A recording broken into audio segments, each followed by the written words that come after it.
Olá, povo de Deus, quarto domingo da quaresma, 14 de março de 2021. A nossa reflexão de hoje é a partir de segundo livro de Crônicas 36, de 14 a 16, 19 a 23, Efésios 2, de 4 a 10 e João 3, de 14 a 21. O segundo livro das Crônicas, junto com o primeiro livro das Crônicas, costumam ser datados aproximadamente do ano 400 a.C.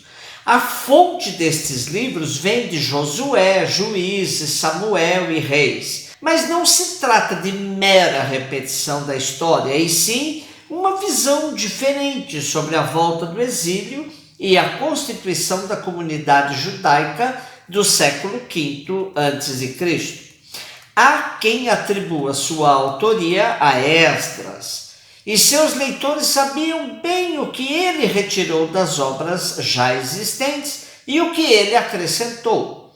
Fica como uma leitura alternativa de tudo o que já tinha sido escrito sobre a história de Israel. Os livros das Crônicas centram seu relato no templo, também chamado de santuário, ou casa de Javé, ou de Elohim.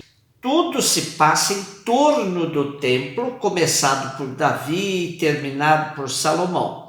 Como fala o exegeta Luiz Alonso Scheckel, a prática do culto ocupa grande espaço no livro. É critério para julgar muitos reis. É o lugar em que se convoca a história passada em forma de lembrança, como tema de louvor. É como se a função primária do templo fosse reunir-se no templo para encontrar o Senhor e louvá-lo. Missão litúrgica mais que missão apostólica pós-exílica da comunidade pós-exílica. Nessa função ocupam lugar privilegiado os levitas, mencionados umas 100 vezes em Crônicas. Em todo caso, as obras das Crônicas conseguiram dar um suporte muito sólido para entendermos como a comunidade judaica resistiu aos seus invasores e conseguiu manter sua identidade. O nosso texto de hoje faz parte do último capítulo do segundo livro das Crônicas e apresenta uma denúncia das prevaricações das autoridades de Judá, dos sumos sacerdotes e do povo em geral, sobretudo profanando o templo. Lamenta como todos eles trataram os profetas enviados por Deus e assim justifica por que Deus permitiu a ruína de Jerusalém com a destruição do templo, dos palácios, dos muros da cidade e o saque de seus tesouros, até o advento do domínio persa.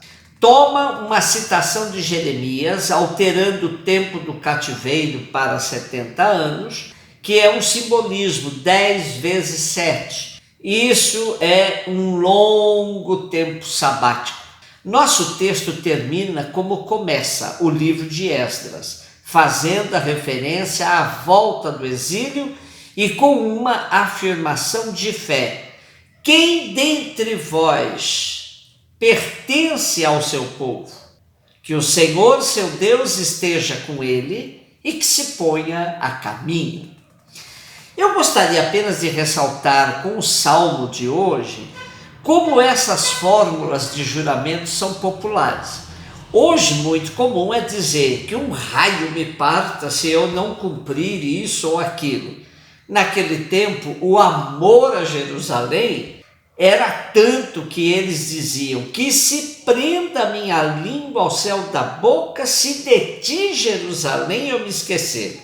Esse salmo recorda as tristezas do exílio, dizendo como havemos de cantar os cantares do Senhor numa terra estrangeira, e reafirma a fé no Deus único presente no templo e em Jerusalém. Efésios 2, de 4 a 10. Esse trecho de hoje da carta aos Efésios trata de um tema caro para o apóstolo Paulo: a questão da justificação pela fé. O justo é salvo pela fé. Isso já rendeu muita literatura para explicar a articulação da salvação pela fé com a nossa participação por meio das obras. É preciso entender que jamais o apóstolo dissociaria a fé e as obras. Porém, deixa claro que não podemos nos vangloriar pelas obras, porque a salvação é porque Deus nos ama e porque Jesus já a garantiu para nós ao dar a sua vida por nós. Somos salvos pela graça. Lutero insistia neste tema com 4 expressões para ele: sola fide, só a fé; sola gratia, só a graça; sola escritura, só a escritura; e solo Christus, só Cristo. Aí estavam as fontes da salvação e basta.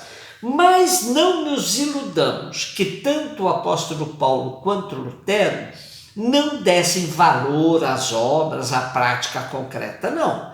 O ponto que os dois insistiam é que o cristão não deve colocar sua confiança nas obras, como que obrigando Deus a nos salvar. Como se disséssemos: somos tão bons, tão cumpridores de nossos deveres de fé, que Deus não tem outra escolha a não ser nos salvar. Não. Devemos fazer tudo como se dependesse de nós, mas confiar sabendo que tudo está nas mãos de Deus, rico em misericórdia. João 3, 14 e 21. O capítulo 3 de João começa com uma visita de Nicodemos a Jesus. Ele era do partido dos fariseus e foi ver Jesus às escondidas. O trecho de hoje nos recorda o amor de Deus por nós, dando o seu Filho para nos garantir a vida eterna. Olhando para a serpente de bronze levantada no estandarte, os mordidos de serpente se curavam pela fé. É imagem de Jesus exaltado na cruz. A serpente livrava de uma morte repentina. Jesus crucificado nos garantiu a vida eterna. E, como continuidade de nossa reflexão sobre a carta aos Efésios, o Evangelho retoma a eficácia da fé.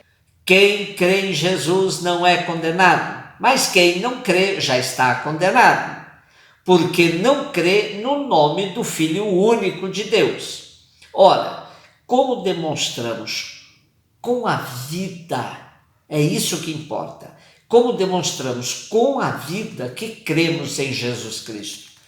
Amando a luz, praticando a verdade, fazendo obras verdadeiramente de acordo com o plano de Deus. Ora, esse é o julgamento. A luz veio ao mundo, mas os homens amaram mais as trevas do que a luz, pois as suas obras eram más. Nicodemos procura Jesus à noite, às escuras, mas com Jesus tudo é claro, pois ele é a luz que veio ao mundo.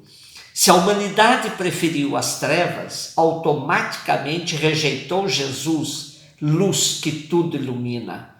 Quem pratica o mal odeia a luz e não se aproxima da luz para que suas ações não sejam denunciadas.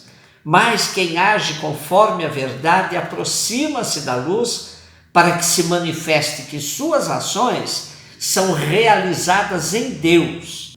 Há uma correlação direta entre crer em Jesus e agir conforme a verdade. Crer em Jesus e amar a luz. O contrário também é direto. Quem não crê em Jesus age segundo a mentira e prefere as trevas, a escuridão. Com isso, Jesus estava ajudando Nicodemos a dar um passo definitivo na sua vida. Mas Nicodemos será um discípulo às meias, nunca por inteiro. Trafega entre as trevas e a luz. Nossa sociedade segue as pegadas de Nicodemos. Ora busca a luz, que é Jesus, mas ainda tem os pés atolados na senda das trevas. Viver, na verdade, é seguir as pegadas de Jesus, sobretudo na construção do reino, que é reino de paz, de justiça, de verdade, do amor, reino da ética e do mundo novo. A identidade do povo, como nos mostra hoje o livro das Crônicas, é de Deus, quem o segue nos seus caminhos. A estes acompanha a graça de Deus, como nos fala a carta aos Efésios. E em Cristo somos chamados a viver na luz, praticando o bem, amando a verdade e afugentando as trevas da nossa vida e da vida dos irmãos e irmãs. Um beijo no seu coração.